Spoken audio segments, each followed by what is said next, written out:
Welcome, ladies and gentlemen, boys and girls, and those Skyliners out there, that being the people who have subscribed to the channel. Awesome stuff right there. Thank you so much for tuning in to Vash Sky ParkCast. Awesome stuff. Just had a great show over there at that park place with the wonderful Marvin actually hosting that and doing a fantastic job. For sure, want to go ahead and thank everybody over there for doing such amazing work and redirecting to this stream. Thank you so much for coming on in right there. We had an amazing stream yesterday, going live, impromptu, based on the big announcement that Thomas Moslem is going to be taking over as the, the chairman of experiences. There you go. That was the word I was looking for right there, which, as all of you know, the chairman position really affects your day, your experiences at these parks. So I thought it was important to really just, get that story out there and really deliver all the information that I knew to the best of my ability to you guys. I think a lot of you really enjoyed that. So if you want to hear my extended thoughts on that specific story, we're going to be covering it a little bit more with a little bit greater depth today, especially with our amazing panelists. But if you want to go ahead and hear my initial thoughts and all the news related to that, definitely check out that stream. Very cool stuff indeed. But without further ado, we have to bring on our amazing panelists. And boy, am I happy to do a show with them for sure, because we have returning favorites and somebody who is near and dear to me. Let's go ahead and bring on first the producer extraordinaire, Miss MagicalyMJ. Hello there. Now you're on. There you go. Hello there. How are you doing today? Hey, it's a Wednesday. Happy Wednesday, everybody. Happy to be here. That's right. The week is half over, which is pretty good stuff right there. Yeah. And let's go ahead and bring in our next panelist up. It is the one, the only Nolan Thunder. I love that so much. The thunder. Reverb, baby. Indeed. Thank you so much, Nolan, for coming on. By the way, both of you, pleasure. Very special to me. Let me just make that clear right at the outset. MJ's been doing a great job. She was producer extraordinaire on yesterday's show as well. Even though I went solo, MJ was right there backing me up. And Nolan always does amazing work over there on his channel, Nolan Thunder. Nolan, great to have you on today. I know Wednesdays can be tricky for you, so I'm definitely very pleased to see you there. Thank you, sir. Always a pleasure to be here, support where I can, and yes, I will be your Valentine. I love it. Tombstone. Oh man, that's a fantastic movie. It's kind of interesting because Kurt Russell recently said about Tombstone, he was like, it's I guess he was saying kind of it's not as good as it could have been, but a lot of people felt that he was like, dissing on it or whatever, and people were like, whoa, what was crazy, that was insane. But I guess there was a better version of the script that you look at Kurt Russell, and translated. He has just such a huge pedigree. I mean, Big Trouble in Little Chinatown. I mean, like, that is like the bar right there. Dude. He's so good. He's so fantastic. And you put him in Western, yeah, I'm watching it. That is for sure. But speaking of movies, actually, it's actually great that we started here because we do have some entertainment cross-section with theme parks. The movies might be bringing in that theme park atmosphere. What am I talking about? I'm talking about Warner Brothers and Paramount. Yes, you've heard about the big merger and how that was going back and forth there. Who was going to actually get their hands on the Warner Brothers studio? Was it going to be Netflix? Was it going to be Paramount? It looks like Paramount is going to be the winning bidder. We'll just have to see about those regulatory processes. But what was interesting about this story in particular is that, well, with Paramount and Warner Brothers possibly merging, the question becomes, do you necessarily need two studio backlots at the same time? And some people were really afraid that, hey, maybe Warner Brothers might close or Paramount might close. And these are historic studio backlots, right? These are stalwarts in the Hollywood industry. And so it would be a shame to lose either one of them, maybe having them replaced with, like, I don't know, housing, condos, or whatever. Overpriced housing. Yes, exactly. Not too dissimilar, actually, what happened with the 21st Century lot, Century City out there. All of that, if you've been watching Hollywood Backlot with Lou and you know exactly what I'm talking about. But It looks like there's some hope, and us theme park fans are excited. Here you go. From That Park Place, rumor, Paramount Warner Brothers theme park could be built on studio lot following Warner Brothers Discovery merger. This March 8th, 2026 by Marvin Montanaro. A new report out of Puck News suggests that Paramount Global may be exploring a new direction for its Hollywood real estate following its planned acquisition of Warner Brothers Discovery, and it could involve building a Paramount Warner Brothers theme park. According to a report from Puck News journalist Matthew Bellany, insiders say that Paramount executives have discussed potentially transforming portions of their studio properties into a theme park-style attraction. Bellany wrote that he has heard the company could consider adding theme park-style experiential entertainment on one of the lots a la Universal Studios. Paramount declined to confirm the report when asked. If the idea moves forward, it would represent a major shift for both companies. Neither Paramount nor Warner Brothers currently operates a theme park in the United States. Now, I'm going to go ahead and clarify something. This is not to diminish Marvin's excellent reporting, because I think he really got some amazing coverage on this story in his article, going over the history of Paramount, experiences in the States and so forth, and how they really haven't dipped their toe in the theme parks, at least locally, yet. But one minor correction. The rumor is sourced from Puck and states that Warner Brothers or Paramount lots might be turned into theme park style experiential destinations. That would be akin to Netflix house immersive experience rather than a traditional Universal style theme park. That was a mention specifically in the article. So before you think, Harry Potter 2.0 is coming on the Warner Brothers lot right across from Universal Studios, that might not necessarily be the case. It might be, at least starting out, a little bit more conservative, let's say, in their approach, right? But still, to get even a Netflix house immersive experience on any one of these historic backlots is a big thing. Again, you're talking about infrastructure that's been around for 60, 70, 80 plus years. And so to really kind of unleash the historical aspect here, I think is a big win. Nolan, we actually went to Fan Fest, right? We saw how you could turn a corner of the backlot into an immersive, like experience, right? Very, very easily with something like Back to the Future in Courthouse Square. That was super cool. Well, imagine if you did that with Warner Brothers or Paramount. Warner Brothers, having such iconic set pieces like from the Batman films, for example, right? You could do something there. You could do all kinds of stuff. I want to go ahead and know from you, are you excited about this news? Would a theme park style experiential destination be something that would be compelling to you to visit any one of these backlots if they go forward with it? Fantastic question there, Vash. So there is a part of me that is still a bit salty about this whole sale to begin with. I have not been a fan of how Warner Brothers has been run as a company for many, many years, decades, actually. But that water tower right there is iconic. When I see that thing, the first thing I think of is the Animaniacs intro, the whole lore about them living out of that thing. And there's just so much history that goes into it. And as someone who went on the actual tour in Universal Studios, California, wow, I can't talk today. I remember I was on that tour, and it was such an amazing experience. And they made note, it's like, down the hill here, you can see the Warner Brothers studio. And they like to look up at us because they're jealous of us. And apparently they talk a lot of smack between the two during that tour. And it was fun to see that little rivalry going on between the two.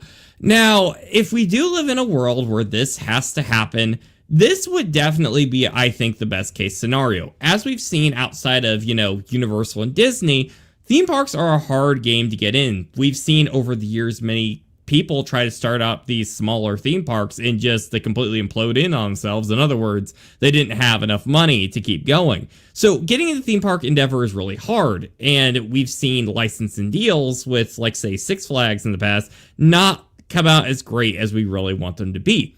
This could be a great opportunity if they don't want to go full on with the theme park to still give a guest immersion. Because, especially now with all the AI stuff going on, no matter what stance you have on that matter, there's a lot of content farming that's going on right now to where there's a lot of things that are going to be on your phone between TikTok, Instagram, YouTube, whatever, that's trying to steal your attention. And people need more things to drive to that isn't just, a dead mall or something from, the baby boomer generation that is this close to clothing and just represents a different time.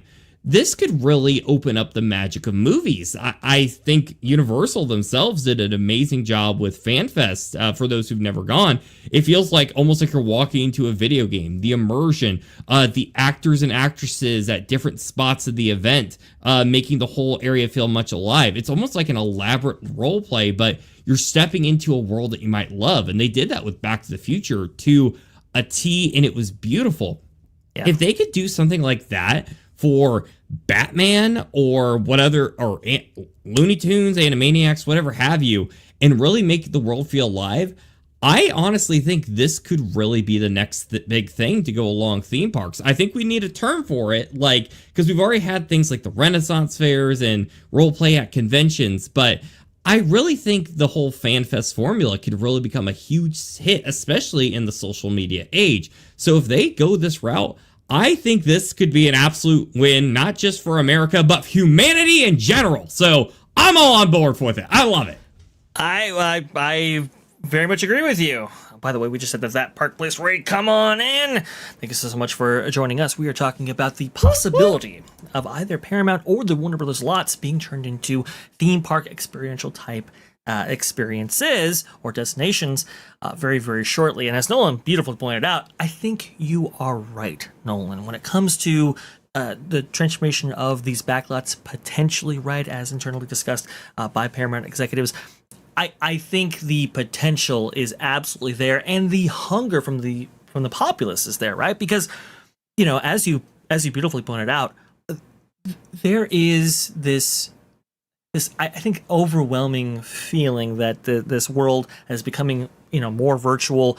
I think people are really hungry for physical environments, for physical, I was going to say entertainment, but maybe that doesn't sound quite right. Just things that you can actually see with your eyes, right? That isn't between a screen, right? I think people are looking for live entertainment. I think people are looking for stuff that they can actually walk through and really be immersed in.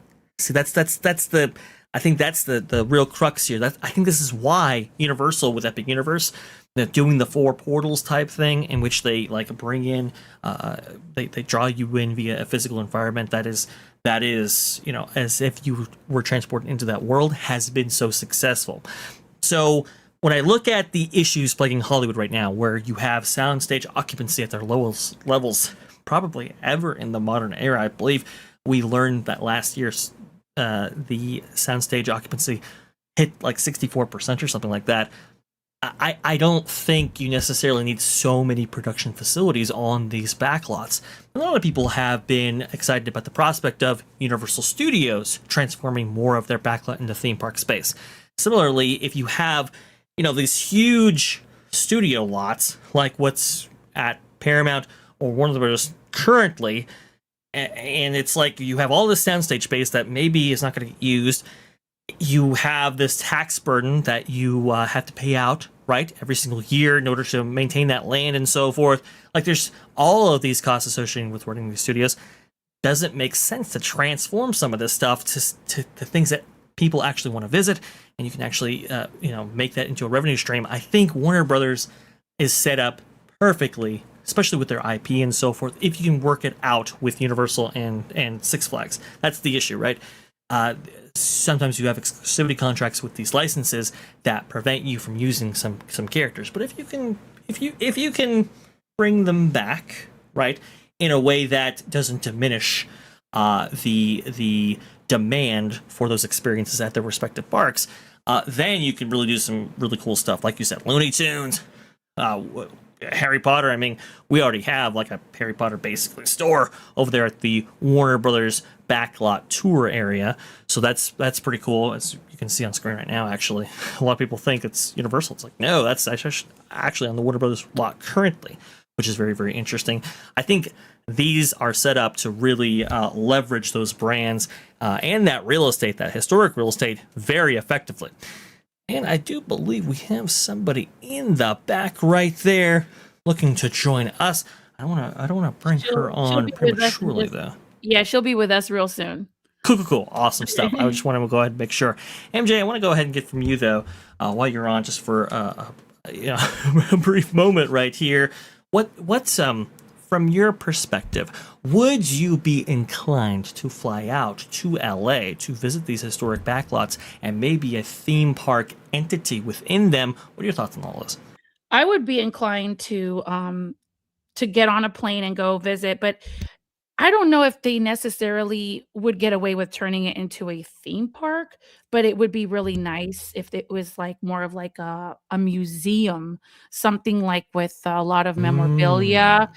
and you could take it all in because let's face it, these Looney Tunes and other Warner Brother things are very, very old, right? I mean, we're old, kind of, not really, but we're old, and it doesn't really appeal to the younger audience, which is why they would hesitate on making a theme park. Now, the Harry Potter thing, obviously, that series is very popular. I'm a Harry Potter fan, so yeah, I would love to do that. But I would think it would be better if they did more of a museum type thing and had memorabilia from all the years of everything that they've done in production. But our friend from Erika and Raf is ready to go. I'm going to bring her on. And here we are. Hey. Thank you so much, Erika. Welcome I to miss? the show.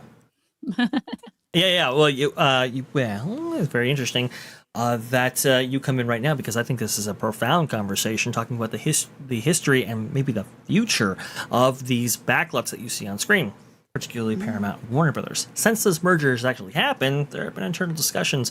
Oh, okay, so technically it hasn't happened yet. Yeah, sure, but we're going through the process anyway. Since the merger was formally announced, that Warner Brothers sought the winning bid from Paramount. Paramount has had internal discussions about you necessarily need two backlot spaces in Hollywood. Maybe that's excessive soundstage space if you are merging these entities together. And so there have been internal discussions about the possibility of making either or maybe both perhaps into theme park like experiences in which you have maybe like a Netflix house situation brought to these backlots. You can leverage the history of these historic facilities and so forth, take people through where the movies that they love had been made previously, and maybe take them through immersive, walkthrough experiences or something to that effect. Do you think that's the best way to leverage these historic backlots? And would it get you, Erika, to book a vacation out there to see? I think it would add to my vacation, to visiting Disneyland and Knott's Berry. That would be really cool. I like, I grew up with Looney Tunes, even though Looney Tunes is technically even before our generation. Those were cartoons made in like the 1920s and 30s. That's a good point. So, but they were characters that were still put in front of us as kids in the 70s and 80s. And I think it'd be a neat addition. I think it'd be cool to tour those areas, knowing that I'm funny about mixing an active working studio with tourists. Even back when they did MGM, way back when, I was like, 13, 14 years old. And I even found that a little odd because even at such a young age, I remember thinking, well, if they're going to mix the public with essentially, celebrities, couldn't that be disruptive to deadlines and getting things done and the work done, Could be. And I wasn't raised out there. I've never really met a celebrity. I don't know how I would react. I don't like the whole starstruck feeling. I don't even know what that would feel like, honestly. So I'd get a little weird, if I'm being honest.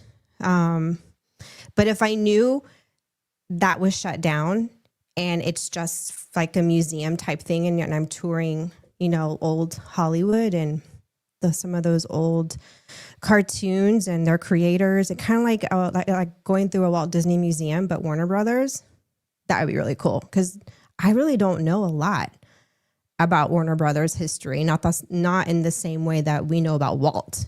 you know, and unfortunately it does kind of get, Disney tends to kind of overshadow Warner Brothers because of Disney's story.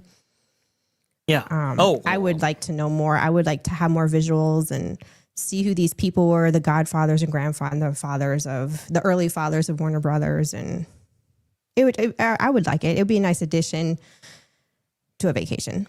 Oh, absolutely. And we have covered extensively the history of some of these studios over there in Hollywood Backlot with you, Lou, and you, which is very, very cool. You can see those archived shows with like Paramount, Warner Brothers, and even MGM and Fox and all of that. Pretty cool stuff. But you know, Warner Brothers in particular is really interesting because it's one of the only studios that's, you know, has a plus 100-year history, which is really, really cool. So there's a lot to go through, to your point, Erika, that you could take people through, right? And especially in a theme park style experience, you can definitely do that in really creative ways.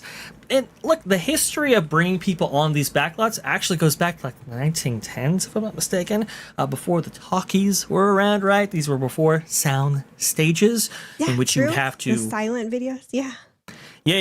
And so you could actually have people in like bandstands, which is what they would actually have at Universal Studios Hollywood. You'd have people in bandstands that would watch the production actually take place. And before sound, you can actually do those things. That obviously that paradigm shifts obviously in the 1920s with the talkies becoming popular. But I remember they used to give like chicken eggs, if I'm not mistaken, to the people who were there. That was crazy. And then they reestablished the idea of bringing people back onto the backlot, at least for Universal Studios Hollywood, on July 15th, 1964. So that's pretty cool, and it's been a main feature of the Universal Studios Hollywood, you know, theme park enterprise ever since. Actually, it predates the theme park technically, but that's neither here nor there. And then Disney themselves originally wanted to build the first inception of Disneyland, or the first concept of Disneyland, on the Burbank lot at on the Walt Disney Studios lot.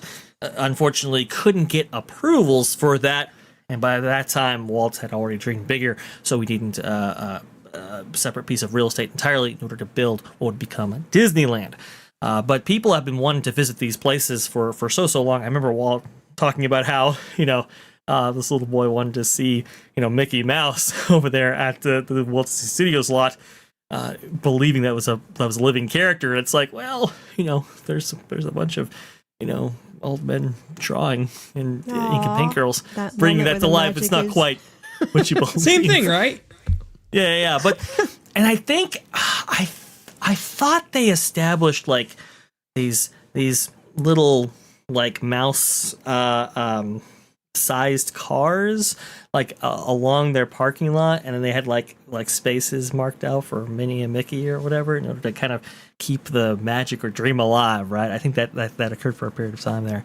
But people have been wanting to visit these locations and see what these movies are made. I believe it's definitely the purest form of that idea. I think theme parks that really try to emulate the experience of walking into backlots and maybe showcasing how the movies are made don't have necessarily the authenticity that would be provided by actually doing it on the places where movies are made. I think that's why Universal Studios Hollywood stands out in the theme park mix, because of that. It's very, very interesting. Nolan, you're going to say something? Go ahead and jump in here. Oh no, I'm just all of the concept. I really think there's a lot of potential that can happen here. Like, I don't like seeing so few movie studios that are going to be left after this, which really shows kind of the changing of the times, you know, where a lot of, you know, internet people are going to eventually start migrating in once the older generations, you know, start passing on all that. But I think this is a prime opportunity. You know, people are stir crazy. They're tired of being glued to these phones all day, and they want something fun to go to. And I'm like, I'll tell you, I'd book a plane ticket right now if they offered something like that, because I want to be Batman, okay? I want to go swinging around with Catwoman. I'm for it. Well, yeah, I definitely want to swing around with Catwoman. That sounds interesting. What is that experience like? No, I mean, you can do a whole lot with these places, right? You can dress them up like Universal did with Fan Fest nights. You could have stuff staged in sound stages. You can do all kinds of crazy stuff, and it wouldn't take that much investment, if at all, in order to really turn these into tourism hubs there, which, you know, if you're not going to occupy these sound stages with actual productions, you might as well actually turn those into them. Now, there are some operational difficulties, right? And some people have brought up in the chat actually right now, the issues related to like parking, for example. I know there's a parking structure adjacent to the Warner Brothers lot. It might not be big enough in order to house as many people that want to actually visit these places, and you might need authorization provided by the cities that actually house these Vash, you're overthinking this, man. Like, if there's anything Liz. history has taught me, it's easy to make a parking lot. Just tear down a beloved sports stadium or something like that. As the more heart they have in that building, the easier it is to tear down. That's a good point, actually. You can take like a Rivers of America, for example, and you just pave Yeah! that over. You can make parking lots there. You do all kinds Use of the crazy tiers stuff to, going on. like, weaken And the build a structure, parking you know? garage. Tear down the wood. Yep. Oh, go ahead, Erika. And build parking garages. Build up, you know, more space Yeah. and fit more cars in parking garages. I don't know why, as a culture in America, we're like allergic to parking garages. They're so convenient. I think we see a little bit more of those in, very tightly compacted urban areas, right? Or maybe like downtown metros. And so forth. We see a little bit- Chicago ones. yeah, I've never been exactly, to right? Chicago, so I don't know. Disneyland. If the traffic wasn't bad enough, they are a disgrace to the good name of the parking garage. Like, I think I've had an easier geez. time going through my storage closet than navigating one of those awful things. So hopefully this will be made with a lot more love than those Chicago parking garages ever will. Please, Warner Brothers, I beg of you. True. California real estate's so expensive out there. I would imagine parking structures would be the way to go. Disney obviously getting a new parking structure very, very shortly here in order to augment what they have right up there. Albertus Magnus coming in here. Parking will have to be remote with shuttles, very likely. And so that gets into the operational difficulties of actually doing something like this. This is why I kind of believe that Warner Brothers might be more prime for this than maybe Paramount. Paramount might be able to host something like that on their backlot, but then you have the operational difficulties of getting it past the city, parking infrastructure, and so forth. I think Warner Brothers is a little bit better positioned for that, but I'm not actually a bona fide expert on some of these things. This is why we got to get Lou on here, because he worked on this stuff. But that's neither He's here nor smart. there. He is smart, especially when it comes to the history of backlots and that 30-mile zone that Hollywood is known for. I just think this is super cool. The possibility of maybe having like a Star Trek experience permanently placed on the Paramount lot, or Matrix, Batman, Harry Potter, Looney Tunes on the Warner Brothers lot. You could do all kinds of stuff with this, with these this amazingly rich IP repository that Paramount has suddenly become the winner of. Very, very cool stuff. I love the speculation. I love imagining the possibilities. And honestly, in California, it needs all the tourism love that it can possibly get. So very, very cool to go over what might be in store for these historic backlots. Awesome stuff. Let's see right there how many we have in there. Whoa, 118 out there watching on both X and YouTube. Thank you so much for tuning people. in. Absolutely. Thank you, MJ. Very much appreciate that. Perfectly placed once again. Let's see right here. We have a couple of stories that we have definitely got to get into. But before we do, I want to go ahead and really continue discussion that we started on this show yesterday, that involving the new leadership that has been announced for the Disney Experiences division, that being the theme park division of the Walt Disney Company. And it's very, very interesting because Thomas Moslem has been made the next Experiences chairman there, leading over all of the parks, all the cruise lines, all 185,000 cast members that actually work in that division right there. It's extremely big news because we don't get new chairmans all that often, and they can definitely shape your vacation when you actually go to a place like Walt Disney World or Disneyland very, very easily. They control the purse strings. They control what projects get approved from WDI. It's such a big task to manage all of this. So it has to be left in the right hands. Here we go from Boardwalk Times, going over the career at a glance for Thomas Muslim and where he comes from. I'm going to go ahead and throw it over to you guys once established. Thomas Muslim's Disney career at a glance: hotel director, Disney Cruise Line, general manager, food and beverage special events, Walt Disney World. Then going over as the senior vice president position for Walt Disney World, president Disney Signature Experiences, that being the cruise line, Adventures by Disney, DVC, all of that, and then becoming the president of Disneyland for a very short, brief time. I believe he was made president of Disneyland in March of last year. So it didn't last long in that position, which I guess is just what happens at Disneyland, unfortunately. But he has had a career with the company for roughly 20 years.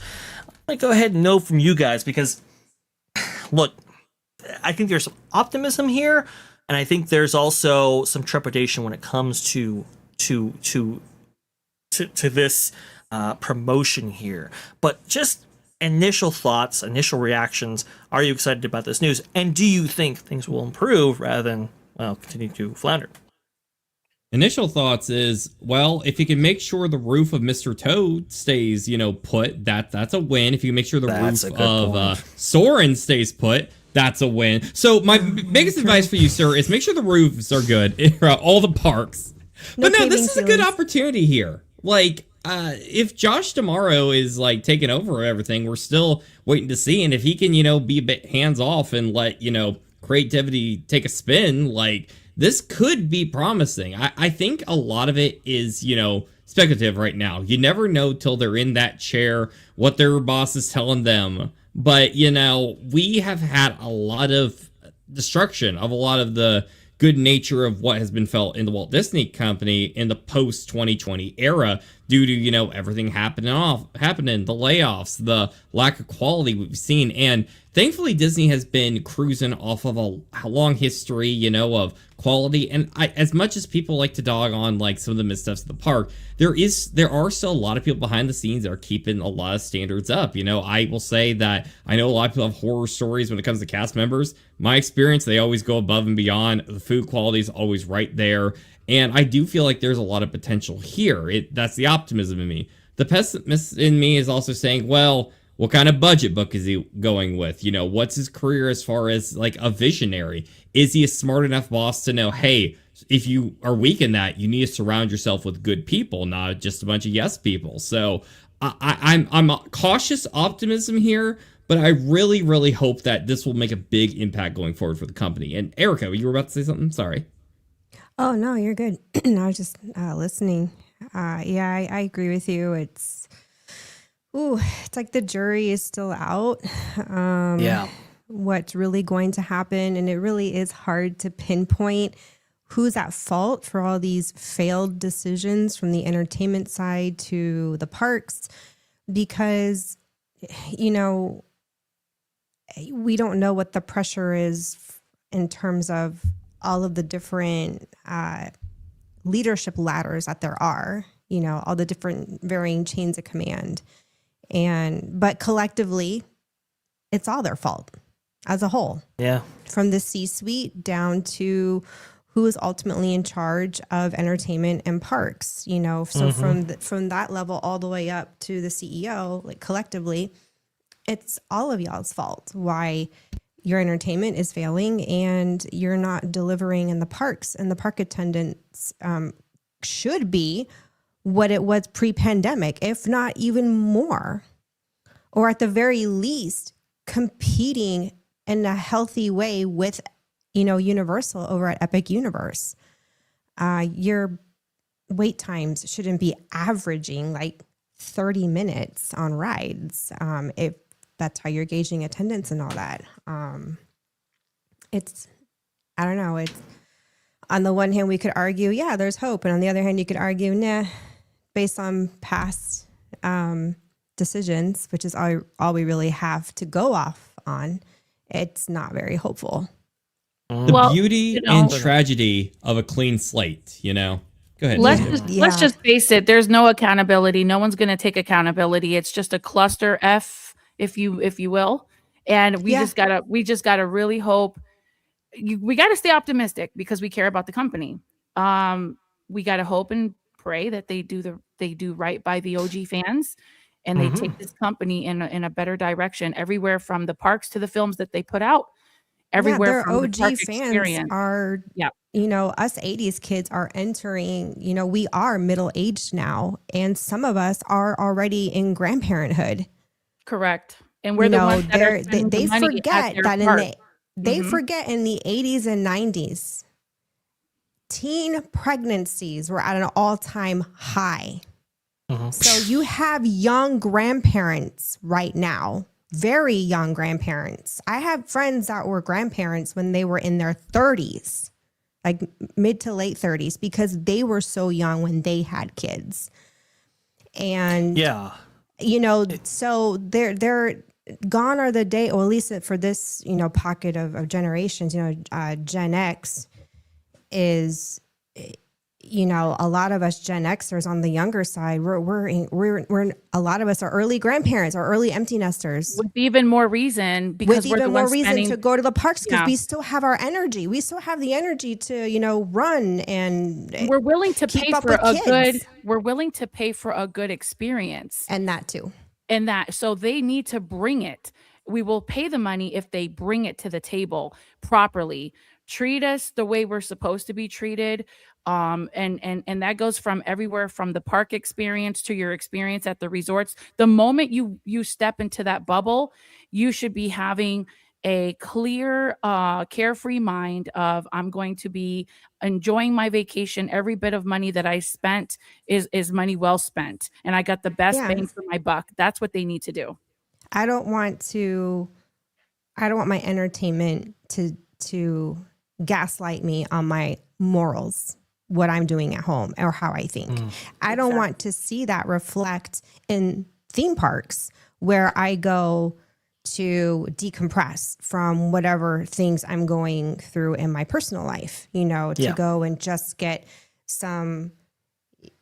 just even to detox from toxic stuff in your, whether it's work or family or whatever,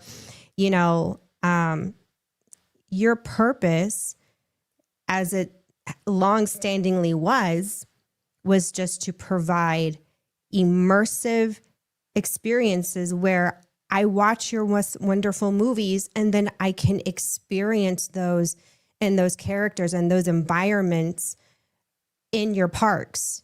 That's what you've been delivering since the 50s. But they decided to completely derail from that. And, so they lost a lot of the family, unit, and still have yet to fully convince the average family, the nuclear family, to come back. That's a huge distrust, because I'm not bringing my children or my grandchildren on vacation where I have to have inappropriate conversations with them that is not age appropriate. True. I'm not dealing with that. I shouldn't have to explain to my 4-year-old granddaughter why there's a man in a dress, not at the age of 4. No, never. I mean, well, and that's the thing, right? So people have differing views. People's minds. People haven't, they haven't forgotten, even though it happened a while ago. Maybe they've gotten better about it, but I'm not hearing enough from the Disney community that they've kind of done away with that. We're not seeing it as much in the parks. And there's a lot of my friends and families that are still saying no because of that. That distrust is still there. It's definitely hurting their attendance, because the numbers speak for themselves. People have lost trust in the company, and they are afraid. So we have to gain the people's trust back. That's what now there's regime, the DAS. The new regime needs to do that. Then they decided to shoot themselves in the other foot, like they haven't already shot themselves in the other one. And they want to go offending families that have disabilities. They will never admit to getting rid of wokeness, even though we all know that's what they've been pushing on us for the last, 10 years. But they have said that very discreetly have said, we're not going to be giving you therapy movies anymore, quote unquote. Right. So they're trying to understand, they're learning that those type of films are not speaking to the audience that they're trying to attract. And we're not to their stupid. parks, We all right? go to school. A lot of us are college educated. We know when we're being lectured to. A lot of us know where we sit spiritually, politically, morally. And then to come in and tell me that the way I'm living my life is wrong, well, who the F are you? You're an entertainment company. Well, it's not your place. And if I could chime in for a minute, if you don't mind, it's clear that in America there is quite a big, a lot of culture divide and debate going on. But I'll tell you one thing that will definitely put every side of the aisle outside of these parks: money. That is going to price out the family completely. Yeah, it doesn't matter who they voted. They won't show up because they can't. And I think that's the ultimate tragedy. If I can bring it all full circle here, is I think that's something that this new leadership needs to embrace. Is the reality is, I know there's a whole mantle here of, I need to put this as, it's prestige, it's luxury. The reality is, there was a time when the Model T had to be the best car around because not everyone could afford the luxury vehicles. That's bring it back to school there. And I think that's something that there's going to be a lot of obstacles ahead of them, from, navigating the culture war, navigating the disability issues, whatever have you. But if they are pricing out the family, that's what this brand lives and breathes on. But look at Universal. We just saw earlier today on that Park Place, some of the days going into, at Epic is they're at the $200 mark, and people are willing to pay and go because they know when they're going to a Universal vacation, they know what they're getting. They're getting quality and they're not being preached at, they're not being gaslit. And so they're getting the whole package. They're getting bang for their buck, also on vacation. So it checks off all those boxes. Disney's not doing that. I think if Disney really revamped the company, I mean a major overhaul from its benefits, to even down to some of their, morals, just stay out of that stuff and just bring solid entertainment. They would bring back a lot of the family units that are going to Universal. Like, they're willing to pay and finance and even, mortgage these vacations for their kids and grandkids, but you got to give me something to latch onto. Let me step in here and calm down the room a little bit, because there may be some people who are like, "Hey, wait! No, I want to rage." What's actually Disney been leadership, what's are been you said listening? here? Okay, so all right, okay. When it comes to some of the stuff featured in the parks, right? The removal of gendered language, I think it's a little bit weird, but okay, they're going on this inclusivity kick. Fine, you can go ahead and do that. The conversation about the Disney look and the standards changing in a way that might lead some families to uncomfortability. The thing is that, yes, there are, let's say, many families that actually go to Disneyland and Walt Disney World. There's no question about that. They're still going. That is actually happening. But there is a contingent out there who, like you said, Erika, don't necessarily want to have those kind of conversations with their kids. And this is why you have tweets go viral, let's say, or TikTok videos go viral, in which you have people, dressed up, wearing, alternative gender clothing, right? There is a contingent out there who are like, that experience is necessarily not for me. Now we can have their opinion. We can have our opinions about, how we think about people like that. That's for sure. But that disposition is out there. I think it's important to acknowledge. It's also important to acknowledge if you look at polling, right, and you see the disposition of families overall, just countrywide, they tend to skew. Families with kids tend to skew a little bit more conservative. than the other way around, right? And that's I think that's a reality that we have to at least acknowledge. Now, am I advocating for Disney to change these policies or whatever? You know, it's their company, it's their decision to make. But would they be better served by acknowledging or at least addressing a wider gamut and spectrum of people out there? They might be. Obviously, that comes with consequences both ways, right?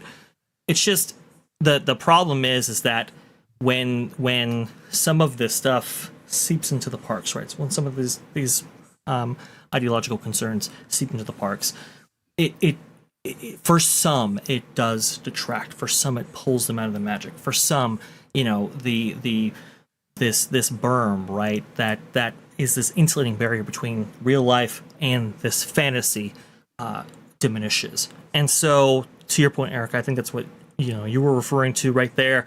And I think it's a very valid point. It's very something that I think is important to acknowledge, at least in some respect. It's interesting because when looking at the leadership and these leadership changes, we can see right here. Let me go ahead and pull this up. That Jeff Valley and Bruce Vaughn are saying that this guy is the right guy for the job. Bruce Vaughn, obviously coming from Walt Disney Imagineering, saying that he is a strong supporter of Imagineering, that being Thomas Moslem there. Thomas's vision has already shaped so much of our business, from championing the ambitious expansion of Disney Cruise Line to driving new opportunities for growth at the Disneyland Resort with Disneyland Forward. He has long been a strong supporter of Imagineering and look forward to deepening our collaboration in this new role, which, for what is it, an optimistic look and viewpoint, maybe that is true. Maybe he was the one championing for the Disney Cruise Line, for example, going from what? I think it's going to be 13 ships in 2031, which is significant right there. And yeah, and perhaps he was part of the idea of like, hey, let's push out Monsters Inc.'s closure, wait on Avatar to get in. Maybe things shift with that. I'm not sure. But then you have Jeff Valley over there.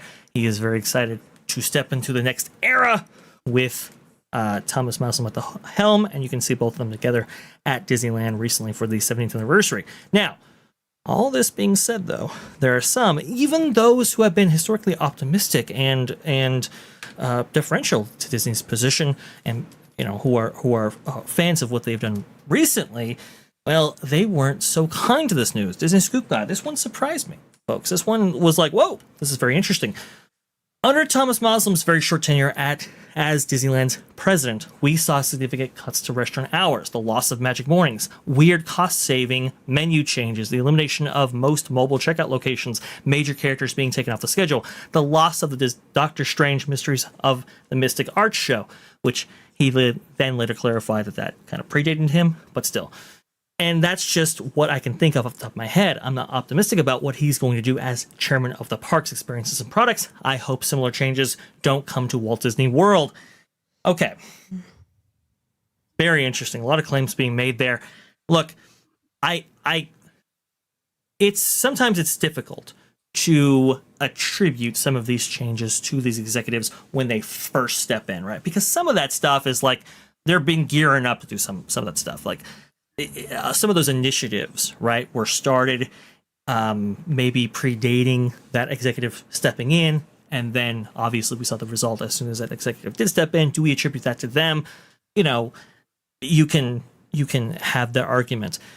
Still, though, if those things happen under your watch, what are people going to do? They're going to attribute those things to you, right? Mm-hmm. In the same way that Josh D'Amaro, right, when Lightning Lane was implemented, soon thereafter, I should say after he was made the chairman of the experiences division, Lightning Lane, I think at that time it was Genie Plus, right, was implemented, and that changed the whole course of the parks from then on. A lot of people say, well, it's Bob Chapek, and that's what he wanted to do. Sure, but it happened under Josh D'Amaro's watch, and those things weren't changed even with new leadership coming in, that being Bob Iger over there in December of 2022, roughly. So, it's like, I think Disney Scoop Guy brings up some good points here.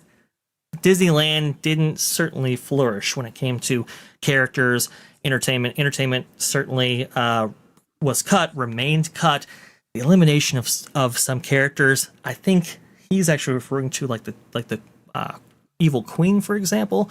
Oh, we heard that viral story come out, That right? poor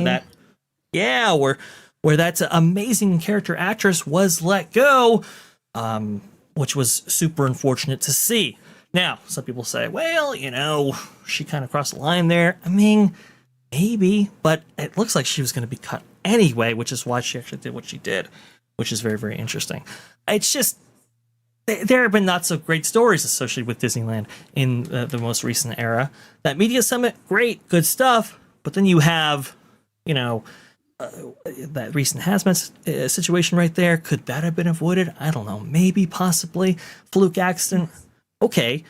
We recently had a tree actually fall recently at the Plaza Inn, right? And actually fell on 2 guests sitting down at a table, which was not good. Let me see if I have that story to bring up here really, really fast. There you go. A couple of claims tree fell on them at Disneyland. This by Nuna Judah over there at the New York Post. You can see the photos right here of this incident, which is no good. Following this, and this is something I was going to get into a little bit later, but I'll bring it up here and have you guys comment on all of this. I am sure. You can see the second tree that's fallen, or was the other one at Disney World? I forgot. There was another tree, right? I would have to examine my notes. If I'm not mistaken, this is this was the biggest incident involving guests that I can think of in the most recent history of Disney parks. But there might have been another incident I'm mistaken in not. But no one got hurt on the first incident. I didn't hear of anyone getting hurt. So I think a tree did fall. This was a big one because it involved guests, and after this, now they've been like lopping off trees left and right. You can see a large tree removed right next to the Opera House. It's been there for a long time. You can kind of vaguely see what that used to be over there on the very left of the screen right there. You can see that where that tree once stood. Some of the aftermath of that, and then they're removing trees for some reason next to the Carnation. Mother Nature would not approve. Yeah, no good, especially Disneyland because it's so historic.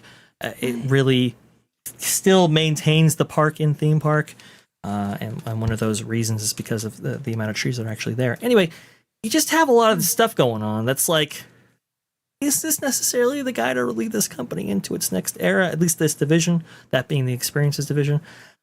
I'm just not sure. I'm just, is it an improvement? Yeah. You're Disney. You're Imagineering. Just come on. You built one of the biggest trees in the world. That's fake at Animal Kingdom. Oh, that's true. Erica, you know what they're going to do. It's Disney, right? They'll make fake trees, but they'll put like 12 cameras hiding inside of it. Yeah, I love the Tree of Life. Hey, whatever makes the security guys enjoy their jobs more. That's the best way to people watch. The tree is like the Harry Potter tree. It just whacks you if you're like bringing in unauthorized merch. The Whomping Has Willow a squirt water feature. You just push a button, it squirts water at guests. Yes. The Whomping Willow. I love the Whomping Willow. Yes. I love how they integrated indeed. that thing in the ride too. That was awesome.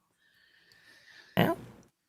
Indeed. I'm curious with the tree thing. I'm like, are these trees getting diseased because they're so old? Maybe they've been there since the park opened. And why is it they don't have, I guess, their ag people doing maintenance, like just checking on the trees and their overall health? I'm sure, aren't there ways they know if a tree is like sick or on its last leg, and So it's time bring to the tree just rip doctor it out and put in a new one? Yeah, aren't there people, right? Are there not like horticulturalists or whatever that know this kind of stuff? That usually you would have those, but there's a particular thing that happens at Disneyland, and you're right on the money, Erica, because of the age of the park, right? Sometimes you do have trees that are, are long in the tooth, right? They've been there for a long, long time, and so they must be cared for maybe more delicately, with more attention than maybe a new tree, for example. We have had incidents before in the past where trees have fallen, into guest areas or maybe fallen over train tracks and so forth. And so we've seen at those various points where those trees have been cleared out. Those typically happen, very interestingly, when the park isn't maybe allotting budgets towards the maintenance or those positions that like they should, right? And so there should be horticulturalists looking at over those trees, making sure there's no diseases and so forth, and really nipping these things in the bud before they happen. But we haven't been seeing that recently. That tells me, what's going on with cast members behind the scenes? Are you hiring up, staffing properly, and providing the time necessary and money necessary in order to maintain these things? You know, my spidey sense does tingle when that happens, for sure. Man, and that's sad because part of a theme park is park. Yes. And it's nice to see greenery as well as water features, and you know, it's part How of are the we theming. supposed to go touch grass if there's no grass to touch? Yeah. Yes, exactly. Yeah. I That's think true. it's more for aesthetics, cosmetic, if you ask me. I mean, yeah, it's nice to have tropical plants and greenery and all those beautiful things. But yeah, when we go to a theme park, we're not spending time touching grass and trees. We're looking around to be embraced in the beautiful park that we're in. And we want to be intrigued by not just the rides, but the food, the smells, and the beautiful monuments that they build and you know, the theming and all of that. But I don't see why fake plants would be an issue. I actually probably think that would be better, but it is really expensive to maintain these trees here in Florida. It's really expensive. It's thousands of dollars for fertilization, and hiring people to properly maintain them means we're paying more to get into the park. Our ticket, you know what I mean? That's just my opinion. I know there's lots of tomatoes to be thrown, but I think it's okay to have some fake trees and maybe a few fake plants. That's all I'm saying. Well, like flower I mean- garden, it's such a beautiful time of year for Epcot. I love looking at all the plants that they bring out, what they do with the topiaries, and you know, Disney in part is known for their horticulture in that way, and they've brought it in, at least at Disney World. I don't know about Disneyland, but at Disney World, I admire the park elements, like, you know, trees and plants and flowers and grass every bit as much as the theming and the characters and the food. It's all one element plays its part in the orchestra of what makes Disney, you know, the entire show. You know what I mean? I take Erika's position on this, and at least when it comes to trees and the limitation of them, right?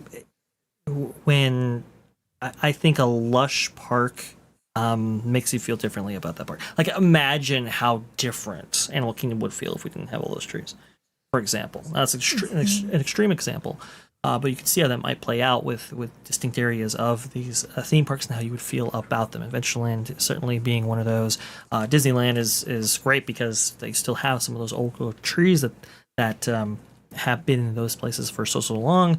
Unlike like Magic Kingdom, for example, where we've lost a lot of that, especially now with the removal of the Rose of America. But remember, the hub used to be had those huge trees. Yeah. They used to hide the show building of Haunted Mansion. Now it's all exposed. Yeah, it was fantastic. Like, I don't know what you're going to do about that now. I don't think they were. Chime in I real don't quick think they were before we- thinking. Oh, sorry. Go ahead, Nolan. Oh, no, you're good. If I can chime in real quick before we move on, you know, we're talking about the immersion and the effect of it. Disney is known for being a beautiful place to be. And I think back to, you know, those times where you see character actors showing up. Like the first time I ever saw Alice show up at Disneyland, like she was just kind of wandering around completely in character. There was no like group around her. She was just, you know, there to kind of add to the immersion. Exactly. When you have characters, especially like on screen here, like Ariel and Little Mermaid, you know, a lot of these Disney princesses follow a trend of once they're in, you know, their magical little world, their happy ending, you know, it's a more rural type environment. There might be country, flower fields, ocean, castle by the sea, whatever have you. Exactly. And it makes sense that I don't think I want to be necessarily at a park where it feels like say if we start making things more artificial, maybe a lot more brick and mortar, maybe a lot more fake trees, which not saying it's the worst idea in the world, but we I'm don't not want a it to be personal like fan Six because Flags, where it's just Yes, cement and attractions. yes, and I'm like, if you have a character like, say, like, I don't know who would be the most tree hugger of the Disney princesses, said as a certified tree hugger over here. Like, if they go into a place where everything would feel fake and phony, I'm like, why would a princess come here? I think it's a part of the magic and the immersion is I think there has to be some of that real nature aspect, especially in an era where we've said many times on these kind of programs where, you know, a lot of people are getting priced out of the country. A lot of things are being built and paved that were beauty for just housing renovations and such. I think you need a bit more of an escape to it. And as long as it's not jeopardizing the immersion, I think there's a place in the budget for Mother Nature. Always. There should be. I mean, it's a theme park, not just an amusement park. And look at do you guys remember back in the day when they had those little trees over by the castle and they had the little sparkly lights and it looked like Tinkerbell's fairy dust had dusted over, and they would just they were like Christmas lights, but kind of blinked very slowly, you know, and I remember this as a little girl walking by and seeing those trees and thinking, that's so pretty. It looks like Tinkerbell. It looks like leftover pixie dust in the trees, you know, and just doing their little glowy thing. It was so cool. Those little elements like that. And I don't know, you can do a lot with plants, you know. That's poison ivy. Yeah. Lighting, especially in areas like the Haunted Mansion or Adventureland or Moana, whatever areas you could put plants in and really play with lighting to bring more theming to life. That sense of depth perception is what I'm getting at. You know, when you're theming, you want to bring as much depth to your theming as you can. Well said. I think the water, the Journey of Water attraction over at Epcot, I thought even though it's not what we wanted, I thought they did a pretty decent job. And it's cute. Those are all real plants. I just think it could be better served either at Adventureland, at Magic Kingdom, or somewhere over in Animal Kingdom. It just thematically doesn't fit with Epcot.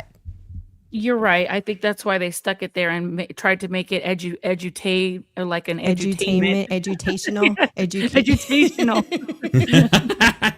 So I think they did that. But I thought they used some nice, beautiful plants. And they always do, like you said, a flowering garden. They always do such a good job. But more and more of these places around the world are using artificial plants for decoration. It's just happening. It's cheaper and easier to maintain, I guess. Not that I'm for it. I think that's just the direction of the majority of these even like when you go to like resorts and stuff like that and hotels, sometimes like the inside when you walk in the lobby, some of those are like artificial plants it's just they would need to be careful when the materials they're using, because the sun would absolutely kill the paint and the color of artificial trees and flowers. I know, because my grandmother used to have fake flowers in her front yard. Oh boy. Why would you put that in your yard? They would go from like bright red to like this pale peach color because the sun just cooked them. I really hope that a new attraction I'm looking at the B-roll. I hope the new attraction over at Monstropolis I hope it's an upgrade to that ride. That ride doesn't even appeal to me. Like when I go to Disneyland, because I'm affirming that I will go, I don't really care to go on Monsters Inc. That ride. I'm looking forward to it. It looks cute. It looks meh. It's awful. I love dark rides. I love a good storybook dark ride. Especially since the older I'm getting, like I can't go, the older I get, the less I'm going to be able to go on thrill rides. So going back to my nostalgic, the kid in me, I enjoy those dark rides with a good just a cute little storybook ride. You know, it's like the little 7-year-old in me is being fed. Yeah, the movie came out in 2000, and I'm looking forward to the overlay on Soarin'. Now that I'm just looking at the B-roll, and I'm like, oh, Soarin' over America. They got I it. hope They got we it. can. We should Yeah. be able to. Yeah, They we should be should- able to make it in for that at some point this Beautiful. year. I can't wait. I hope they really knock it out of the park. No pun intended. I hope they do a good job with that overlay. I think they will. I think they'll do a Yeah, good job. I'm at least hopeful for that. Yeah, for sure. Yeah. Let's How see we right doing? here. How we doing, Vash, with the Oh, yeah. B-roll? Oh, B-roll's doing just fine right there. It is playing, showcasing the amazement that is this Disneyland Resort, which is Now that's a just what sight to happens to be. see. Cars Land. Woo! I can't wait to see That's that. cute with the tires. You're gonna love it. Indeed. And the reason why I'm showcasing this is because, well, this is where Thomas Moslem, is coming from, and where leadership will change actually very, very soon in order to make up for his loss right here. Let me go ahead and put this up on the screen right now. Disney Experiences announces major leadership changes. Thomas Moslem named chairman of Disney Experiences, but Jill Estorino is named president of the Disneyland Resort, along with some other ladies like Tazia. Philippatos, if I'm not mistaken, named president of Disney Parks International, and Lisa Boldziki, named president of Disney Consumer Products. I think it's very interesting to have so many women represented. That's okay. That's what we're doing right there. People can have thoughts on that particular aspect, and very much some people do. My thing is if they qualify for the job, ain't no reason why we can't hire some ladies in order to lead those positions. So I didn't look at it either way personally, but c'est la vie. Jill Torino is very interesting because they're highlighting the fact that she oversaw a lot of the expansions taking place currently, or in the most recent past, associated with like Shanghai Disneyland, for example, Hong Kong. She oversaw Tokyo Disney's Fantasy Springs set of attractions that had recently cropped up there at that theme park. And I believe Disney Adventure World's Adventures Campus, I believe, was the other one that was mentioned right there. And this is pertinent for multiple reasons, but I think the biggest one for Disneyland's case is that, well, Disneyland is on the precipice of adding a distinct lineup of attractions itself, right? Where you have Coco in the Pixar Pier area, Avatar in Disney's, what is it? The Hollywood, used to be Hollywood Pictures Backlot, but I think it's just Hollywood Land now. And obviously you have a range of things happening with Disneyland Forward, improvements to the city, and a new parking structure, all those things coming to Disneyland Resort. So picking somebody who has already overseen major infrastructural improvements and expansions to the international parks might be the perfect fit for Disneyland, at least in its current era. But I don't know. Well, I guess we'll have to see how that goes. Are there any distinct comments around some of these executives? And I don't know, maybe I can answer any questions you guys might have. I just hope this new regime does well by the people is all. I hope they really, really do their history, learn their history, go back, open the books, and look at how things were done, and really try to bring in the right revenue. Like I said, people will pay money if they do right by them. It's all about the experience and the way things are executed. It's got to be to the consumer. Yes, you're a business. We get it. But also make it interesting and comfortable for people. So. Yeah, that even Absolutely. that I remember a parent telling me once when I was running our youth ministry on base, and they made the statement, this parent made the comment, if you provide a really good program, I don't mind making the sacrifice, the 30-minute drive and bringing my teen, but you really got to bring it to the table.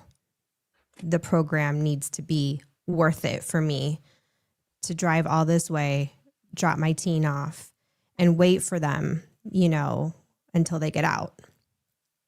And it kind of goes here too is I'm willing to spend the money, but what are you giving me? What's the trade-off transactionally? What am I getting for that $200 a day per park? I mean, let's just average it up. I'm intrigued with this woman here with Disney consumer products. I'm like, most women, we like to shop. I'm going to say, I'm sure she's going to be pretty good at, I'm so glad you said that. because Not me. no, and well, because You're not lying, Erica. Some of that merch looks like somebody made it on Etsy. I mean, yeah, I know. I'm like, you know what? I would hope or think most women know what other women like to shop for, and I'm kind of looking forward to see if maybe on the frontline merch level, what changes will come, if things will get better. I love the home line, like the home decorating stuff. I'm a sucker for Disney dishes and silverware and coffee mugs and things that match, seasonally. But the quality of like dinner plates and bread plates and bowls have gone down over the years. The plates scratch really easily now. And the last time I got into collecting a layette set of dishes was the Winnie the Pooh with the fall. It was like I had like a fall theme to it. And I didn't even get to finish collecting the whole set before they pulled it completely. But if they can get back to that quality of kitchen stuff, because I'm all about the kitchenware. I'm a sucker for matching kitchen things, and it looks cute and I can put it out and decorate with, like the toaster, the coffee pot, the crock pot. Yeah, I'm one of those girls. And the tea set. Oh gosh, tea sets. Let's not go there. Yeah, exactly. Tea sets and consumer products. It's a big division. Valid point. She makes a valid point because other stores are picking up the Disney line and they're making their own stuff at a fraction of the cost. Like at Aldi's, you can find so much Disney merch at Aldi's. It's insane. Well, Amazon here, I haven't checked Amazon.com, but Amazon.de has this Mickey Mouse, and it looks like it's made out of stone, like stoneware. And it's black, and it's got a Mickey on the plate. It has dinner plates, bread plates, bowls, and matching coffee mugs. It is super cute. My only issue is that I wish it were like a cream color versus black, but I'm not hating the black either. But I just wish it came in varying colors. But that's just an example, is that there's other places that are, I guess they're licensed. They have the licensing, to create Disney merch. But when people are buying a license from you and their merch is better than what you're bringing to the table, I kind of see that as a problem. What Disney is putting in the parks should be, it should just be in a league all their own. I shouldn't have to go to Amazon.com and DE to find better stuff. As we know, Disney does tend to go to Amazon.com sometimes to replace their the stuff some of their decor. They have that whole thing about Vash Fun and that whole listing on a website. I don't think it was Amazon. Oh, yeah. Some stock items. Yes. So I think your point is extremely valid here. Their parks to decorate. Yes. So they need to have their own inside warehouse, making sure that the standard, if there is going to be luxury at Disney, as we know a lot of these higher ups want, and I highly doubt they're going to give me my dream of a cheaper experience. Well, you better be making something that's living up to that moniker. I still want a Dooney and Bourke purse. I still want a Coach. Actually, I love Coach. Coach is like my preferred designer for purses. Kate Spade, I think, maybe come into second to that. And Kate, then she has her own line of Disney, but I'm exceedingly picky about the colors and the patterns and what characters you're printing on those bags, because if I'm going to spend almost $500 on a purse, it better deliver. Well said.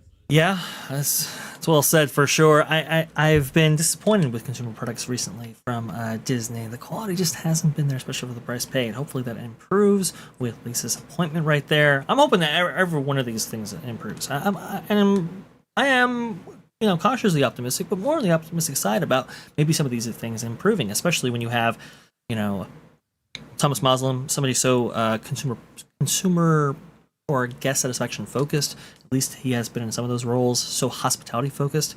Maybe we can actually get an improvement on every single level, but it just remains to be seen what will actually come from all of this.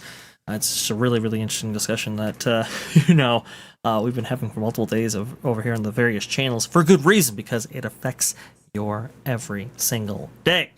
Now, this is very interesting because we recently discussed the Disney Adventure and how it's taking currently its maiden voyage out of Singapore over there in that region of the world. And you might be asking yourself, why are we talking about this again? I thought we went over all of the art and so forth and how some of it, maybe doesn't live up to the previous expectation as set by previous ships. That is true, that's for sure.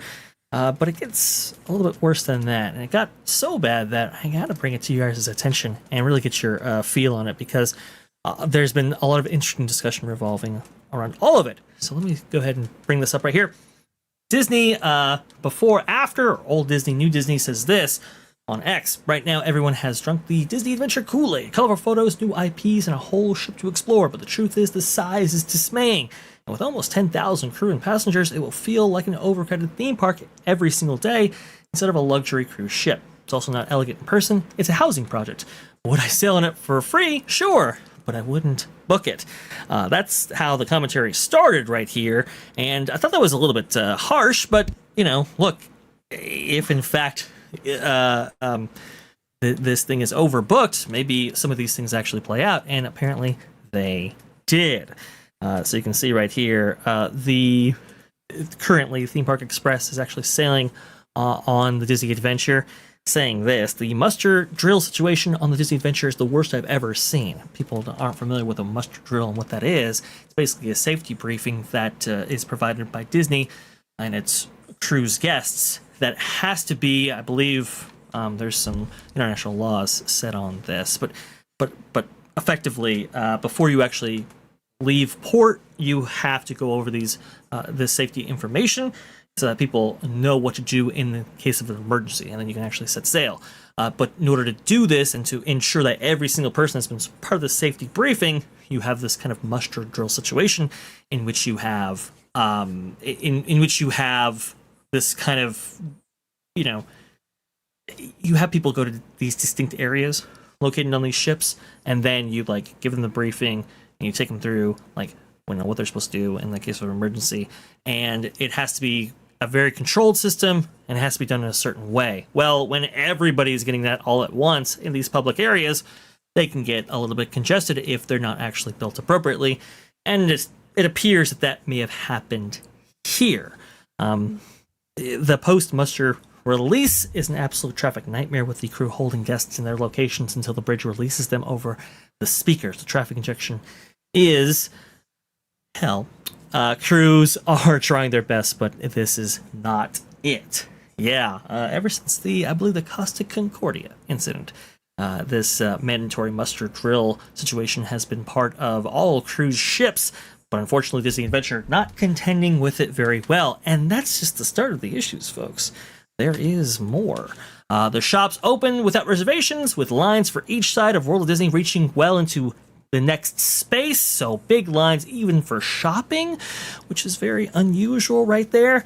And I guess the food options, at least those that aren't reservation limited, are very limited in and of themselves. Here you go. Laughing Place, the only on-deck dining that doesn't require a reservation is Pizza Planet and the soft serve, and you can see how much capacity that has.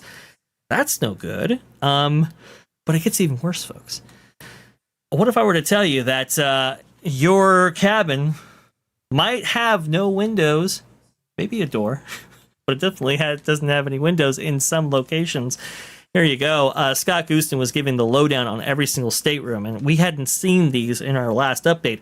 And some of these photos and videos were pretty shocking. You can see right here, this is kind of your deluxe inside stateroom, right? So it's inside. There's no window. Usually there would be like an interactive porthole or something, and it looks like Disney didn't even opt for that.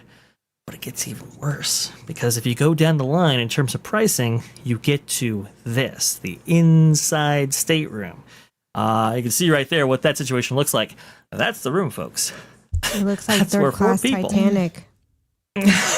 Yes, a lot of people had that same reaction there, Erika. Well, It's very, very someone interesting. did a side by side photo on X. I don't know who posted it, but it was sad. I was like, what is this? Yes, I do believe that might have been 21 Royal. Let me see if I can actually Maybe bring in the his- Asian culture, things are just, it translates differently. I don't know. But if these people are traveling to the US to go on a cruise, I mean, at the end of the day, we're human, and the cultural facet shouldn't even factor in. Luxury is luxury. And if I'm paying an arm and a leg to go on a cruise and I'm hauling across the world to go on a cruise from the US and the standards are up here, I expect the same thing in my own country.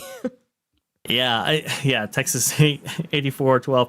No fake Star Wars hotel window. Nope, not on this voyage. And 21 Royal Street was very interesting. He was like, on par with Queen Mary Isolation Ward. Lovely. Holy cow. I'll say Is that for the employees? Well, the Isolation Ward, I think, is a different thing entirely. But Is that for when you're sick? yeah, it may be. Yeah, Well, but the Isolation Ward has windows. So I see what you're saying. it's got Never one mind. step up on that. Oh, jeez.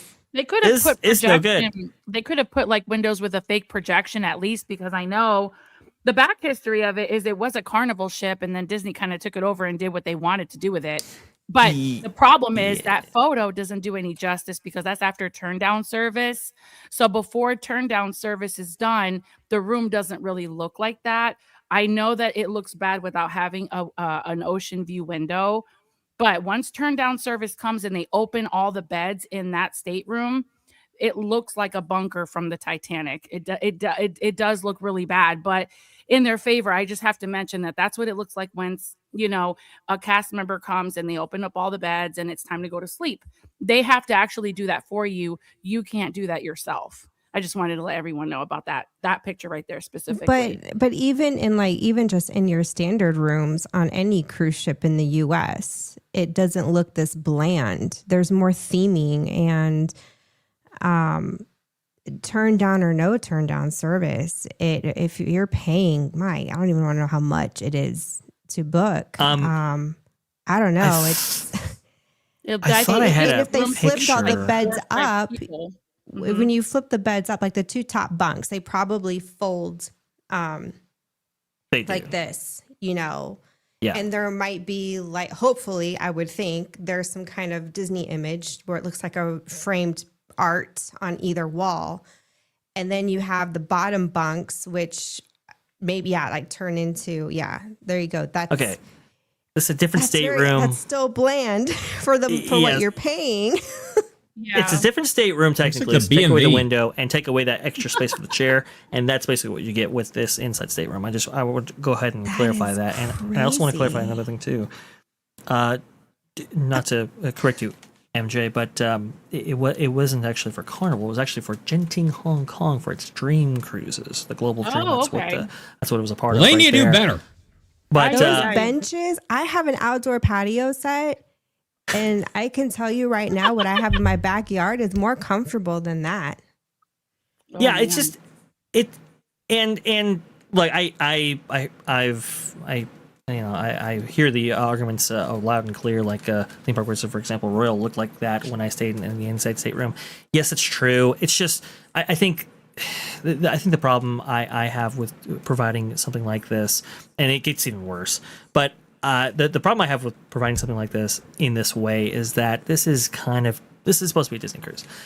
And I understand this is the most reduced price point right here, but I have to think that because it's Disney cruise, it will be at an elevated price point than what something like Royal provides. And so that to me, I think is the only issue with this, right? Put some stickers on the wall. Exactly. I'm like, at least put some Yes. stickers on the wall. Now, Texas if makes a this good point.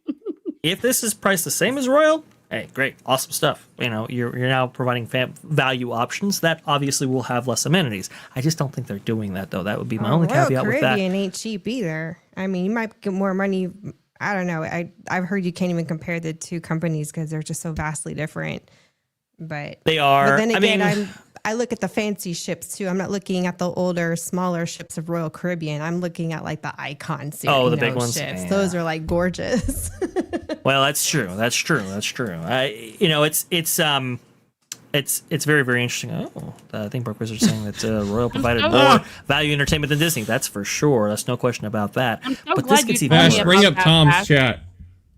Oh, I Tom's had chat? no Here we go. idea that it wasn't Carnival, Vash. I'm so glad you brought that to my attention. Now I know better. Oh no, you're fine. You're fine, MJ. That's what we like to do here. Is we learn together. Yeah. Tom says right here that looks like the size of some of the rooms that I saw when I was working for jail. That is true. There's supposed to be 4 people in there, and that's the thing. I think Theme Park Wizard talked about this. I'm sorry, Theme Park Express actually. Go ahead, Nolan, please. Oh, I've never seen, I can't say I've ever personally been on a cruise before because honestly, they kind of scare me. I get seasick and I feel like this could be the worst thing ever.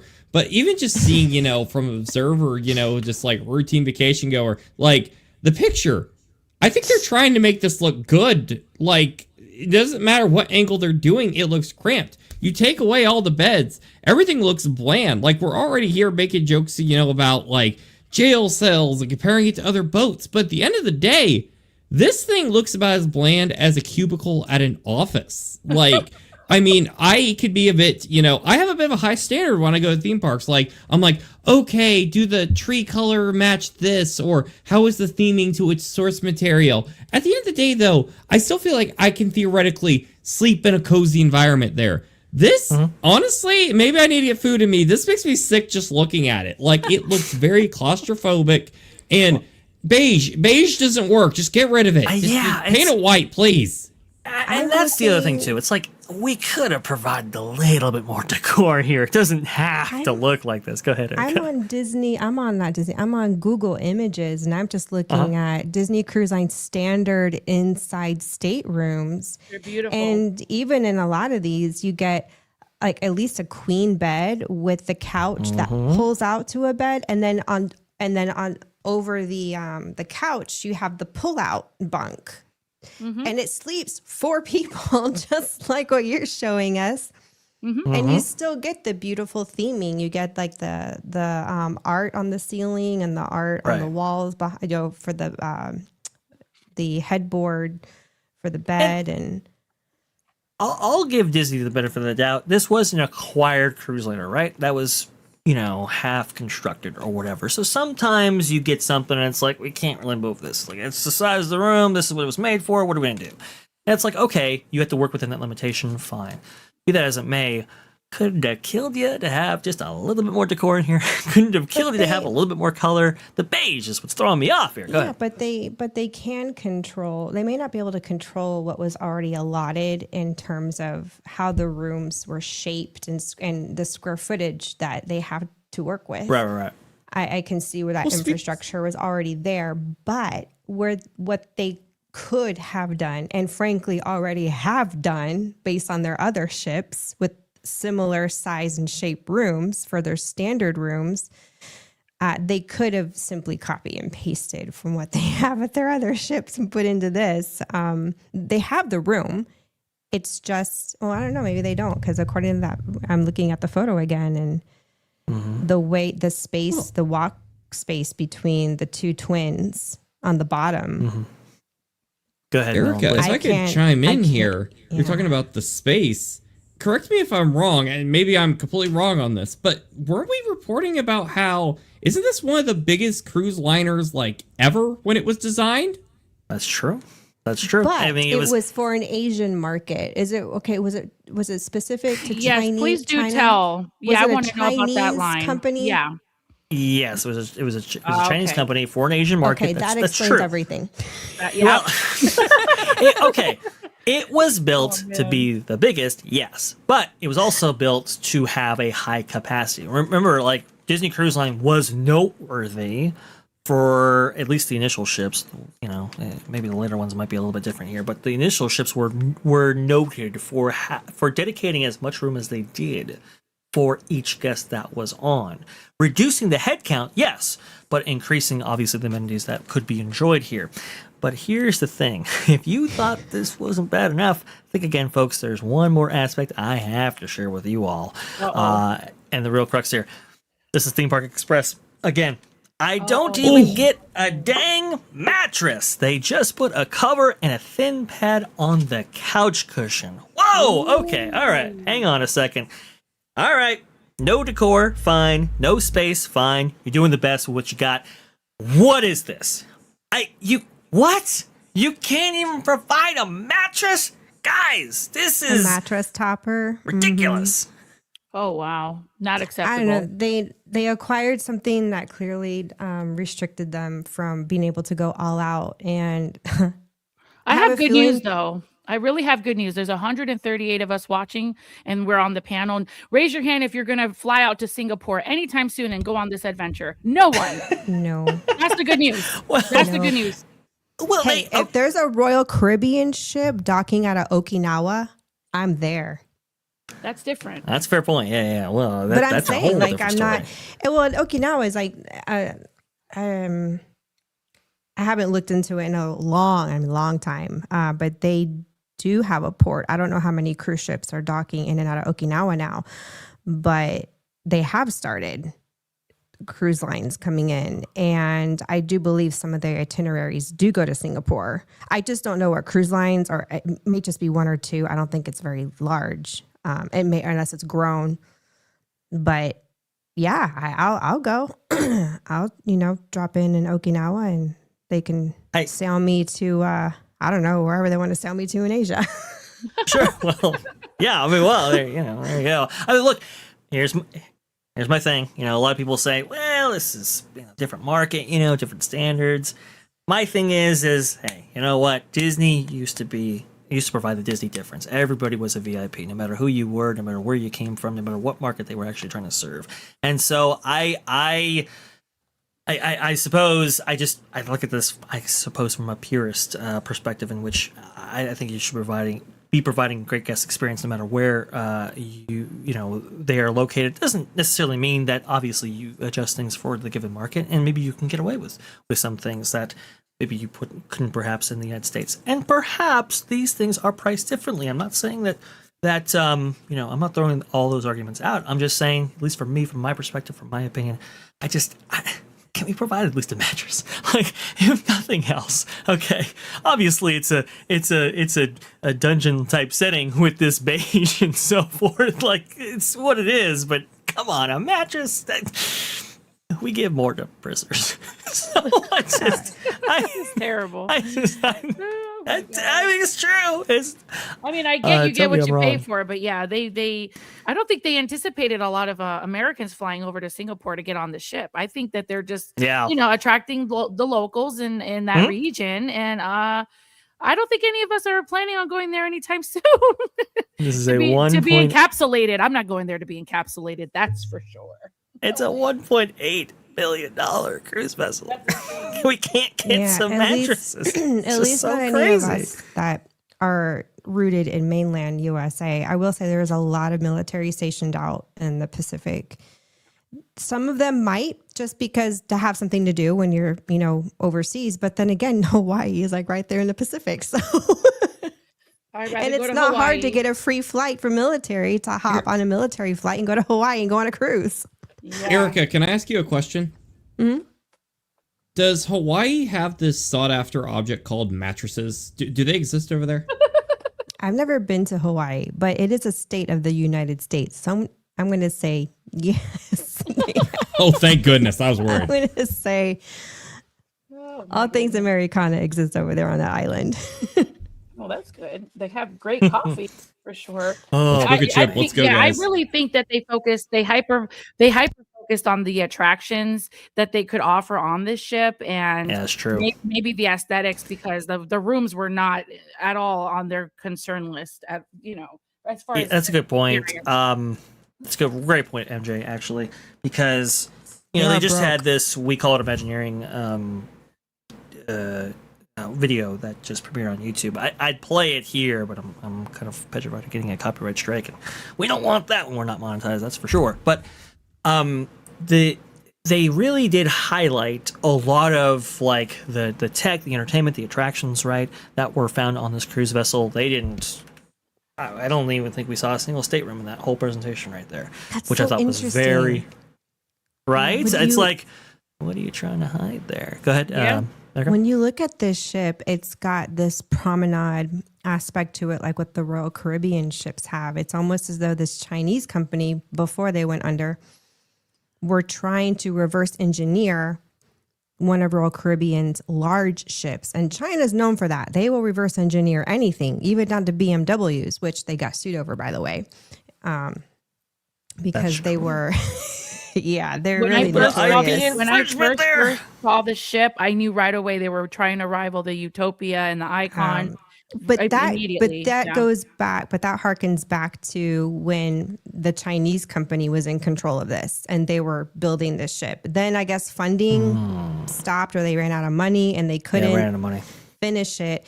And then Disney came in and said, well, we can basically come in and buy this from you and we'll finish where you left off. But I see a lot of elements because there aren't really there's no other company out there where their ships have that open with like these promenade areas. How much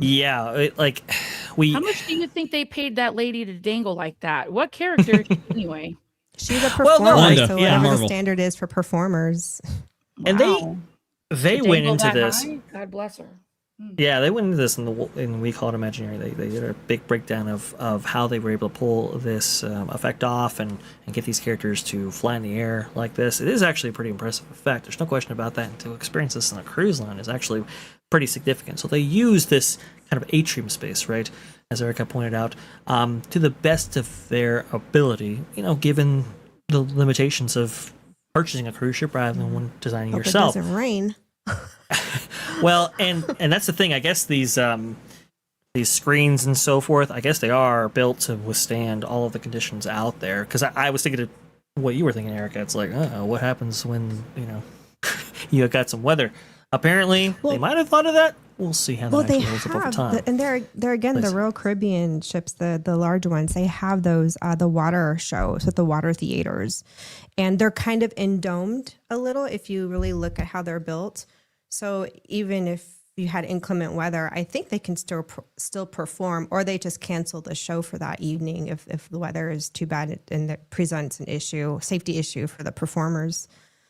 I will say, playing the devil's advocate here, I have heard from some people where they will get the cheapest room, on a ship because they're not really in the room. They're just there to sleep.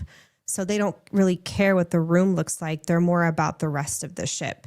And Right. there are people like that. So, as much as we're, I know, kind of dogging on Disney and what they're bringing to the table, there are people out there, and they'll even split the cost. 4 single people, 4 friends, like college students that maybe come from money, that want to split the cost on that one room, and they're just there to sleep at night, but then party all day and all night on the ship and just crash out for the night. I can see that. Yep. Oh, absolutely. No, there's no question about that. I mean, I think having some of these accommodations that are cheaper, I think there is value in that. I think that they have gotten a little bit too cheap, in my opinion. But to your point, Erika, there are people who visit theme parks that way. That's like, hey, you know what? The bed there is just a place to register your head for just a second or two, and you get up and go. I don't really care what the room looks or the accommodations that it provides. So obviously, if you're going to have an attractions laden vessel like this, it might make sense to just say, hey, look, listen, the room is the room, and we're gonna get out of there. I'd like a mattress though. I'd like a little bit more decor. Well, I think they're just minimum standards. That's a couch. That's a pull-out couch. But even for a pull-out couch, and I've never been on a cruise, so I don't know. If they bring out mattress toppers? I don't know what little bells and whistles you get. Depending like on that. the cruise line, you can absolutely request a mattress topper. You just have to ask Gotcha. for it in advance Okay. whenever you're booking your reservation, and they will bring it to. There's a lot of things that they can accommodate you with, and it's Mhm. actually amazing how they pamper you. But I have to agree with this person in the chat. It's not Imagineering anymore. They just buy off the shelf stuff, and they're not even like making it their own signature with their own touch. It's just so Yeah. easy for this company in a whole to just keep snagging up things and calling it their own instead of just putting their little brains to work and making it the actual Disney difference, the experience with that magic touch and feel like, oh, we just blew them out of the water with this new ship. Everything is up to par, right? They couldn't. Yeah, I mean, This right here, this is absolutely a Royal Caribbean room. Like that is, I have seen this room a dozen times on YouTube videos. I see. Is that Yeah, who's well, on the wall. I'm not saying it's bad. They do have. Oh wow, what? Yeah, so you can Is have that from a the room. balcony?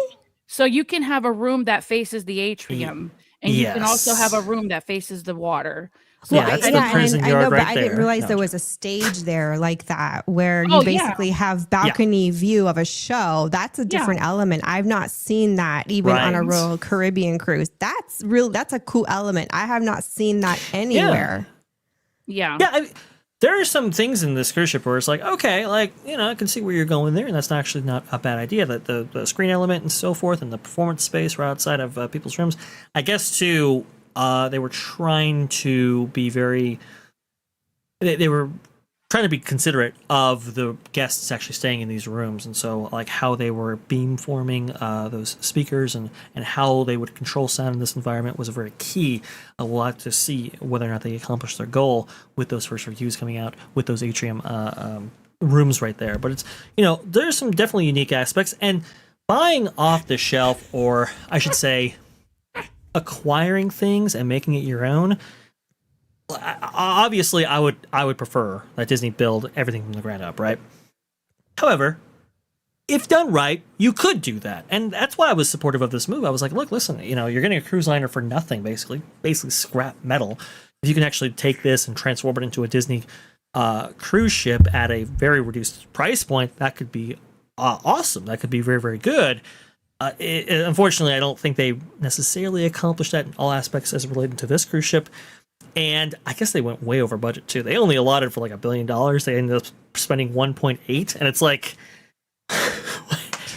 how do you do that? Like, this budgets just don't mean anything anymore. They're Because more it like has to be the milestones rather than biggest. budgets. Go ahead, please. Golly, I'm like, It's weird, right? yeah, and what I haven't seen on the ship yet, and I guess they weren't able to do it, was all the ships are known to have that beautiful atrium that you walk into. And this ship doesn't have that. They weren't able to carve out that beautiful atrium, that all the Disney ships are known for. You walk in, it's like walking into a ballroom. When you first enter, it's like I know what you're saying, Erika, but I think when you first enter, they do have that feature. But during the maiden voyage, they had a little bit of a different entrance for different folks, I guess, depending on what, I guess, tier level package you purchased. I just saw a lot of the vlogs, people entering different ways on the ship, but I think that they have that beautiful entryway for this for the adventure. I don't know if we could pull up B-roll on it. I don't have a photo of it. I just can haven't try to seen find it. it. I haven't seen it all. What does it look like when because that's like the big thing with the Disney cruise ships. Everyone makes a big deal out of like how you enter the ship, and right. have this beautiful atrium with the stage and the staircase, and you have the elevator there, and they do the good night wish thing every night. I'm gonna try to find it for this. Given that I have not seen a photo or video of that space, I'm inclined to believe that it doesn't exist on this ship. That's a sad thing. That is like the number one iconic signature. Yeah. That's their signature thing about their ships. Are those atriums. And they are beautiful, I will admit. You know, I have not been on a cruise at all, but from what I've seen in videos, I love how you can enter into that, and they call your name almost as though you're at Cinderella's royal ball, and it's a magical entrance. So they call your family name, and they call your name. I think that's so cool how they do that. It harkens back to Cinderella. Mm-hmm. Yeah. It's look, I would very much like for them to lean into that, right? I guess they're leaning into more Marvel. It's Marvel. I was just going to say, wait a second, hold on. It's Marvel. Yeah, exactly. It's not really Disney. So never mind. Scratch anything I just said. No. Erika's menace, the Marvel strikes again right there. Look, I'm hoping people, at least who booked a vacation on here, enjoy their time on this vessel and their voyage and so forth. I hope it is, successful for the company. I just would have loved for them to have done even more than what they did. And I guess I understand there are significant considerations that you have to make regarding weight and so forth. Every single, extra pound is that much more fuel, and there's a lot that goes into those calculations. This is also an inherited cruise ship. I get all those limitations. I understand. I get it. But Disney difference. We believe in that. Nolan, I'll go ahead and leave it off the final word for you, and then we'll go ahead and wrap up this amazing production right here. Go ahead, sir. What say you? Your final thoughts on all of this, please.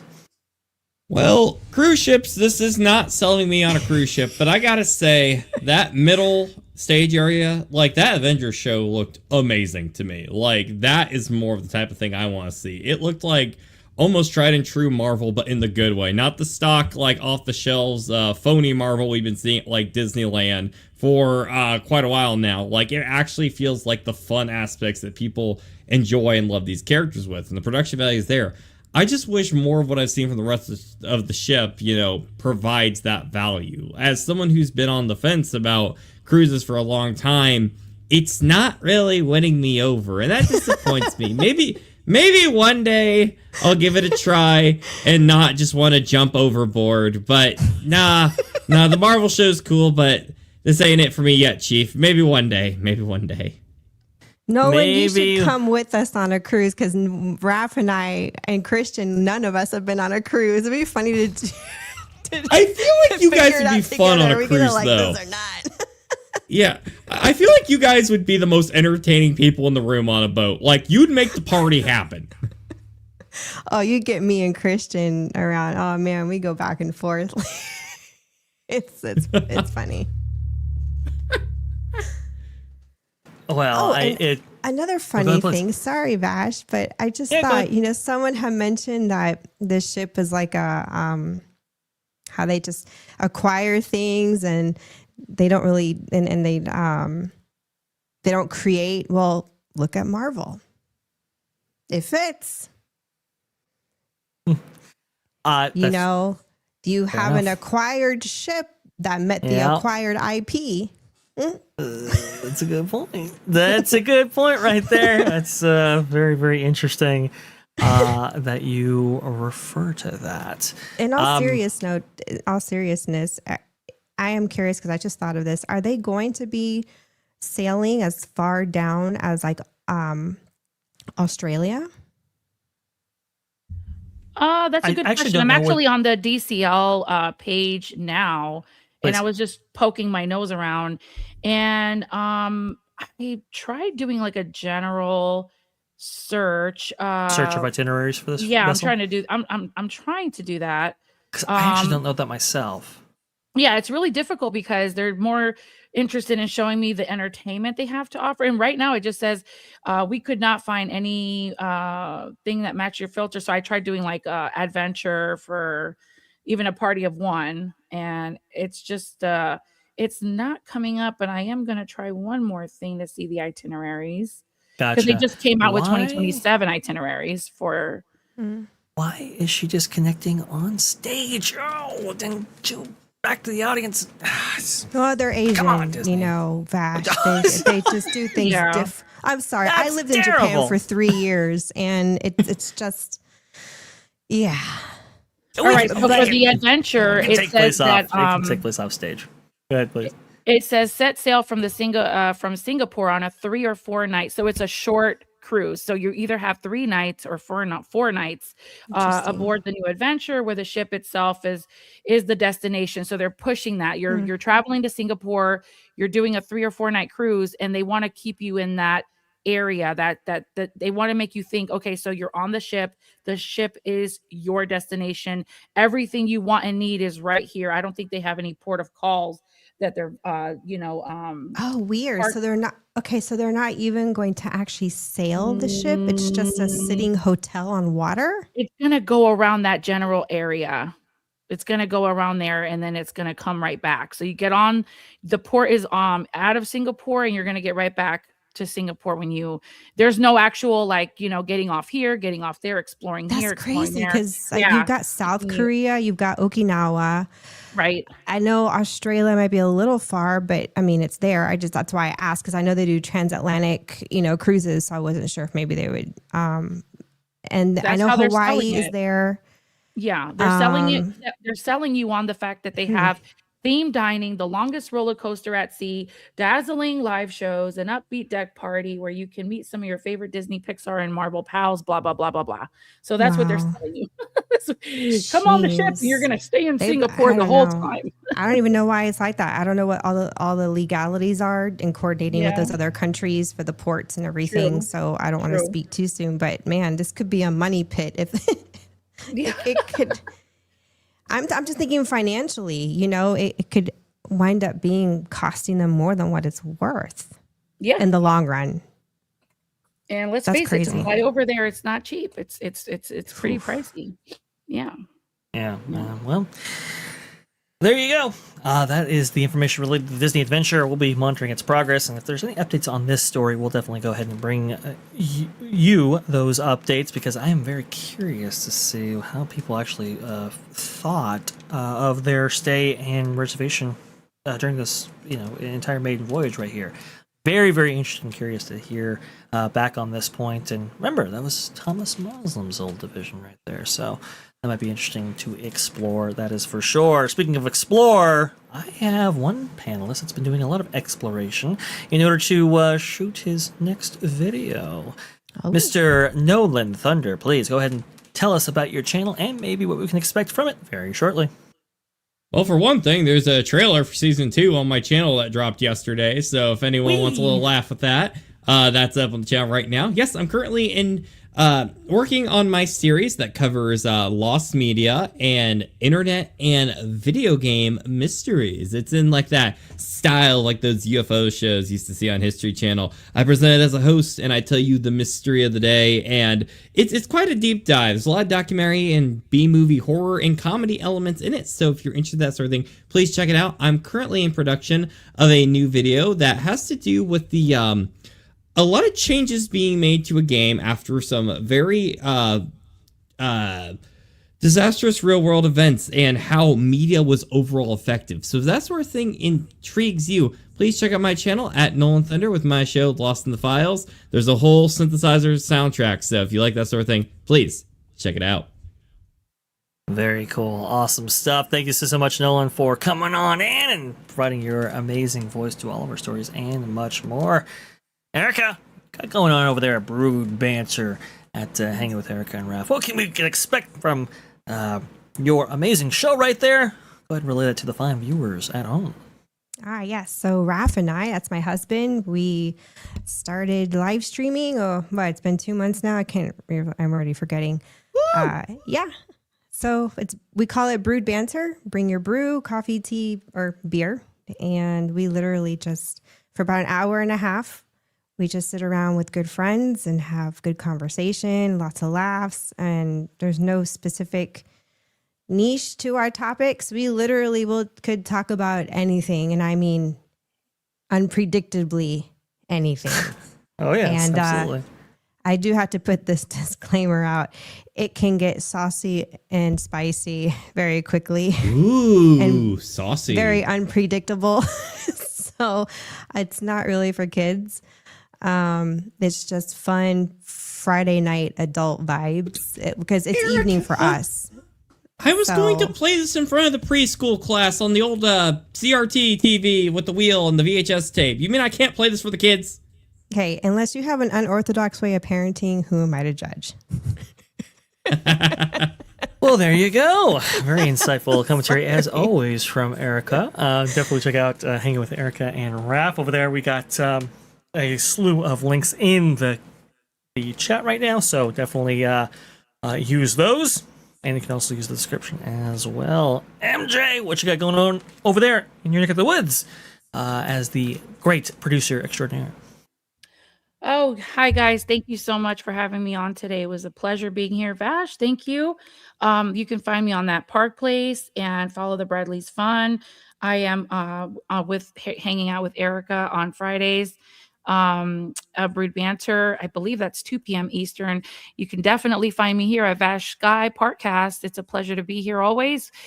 His show goes live Wednesdays at 2 p.m. Eastern following that Park Place, and Wednesdays in the evening here Eastern 8 o'clock. Thursdays. You're good. Every day is like a blessed day to be alive. You know, you get the days Of confused. course. You wake up, you got air in your lungs. And shout out to everybody out there in our community, all the great panelists, and thanks again for having me on the show. I appreciate you so much. And Vash, you're just soaring past the sky, past the clouds, man. I know, and I'll go ahead and just briefly give all the credit in the world to not just the amazing viewers, which the viewers are absolutely awesome. You make this program happen.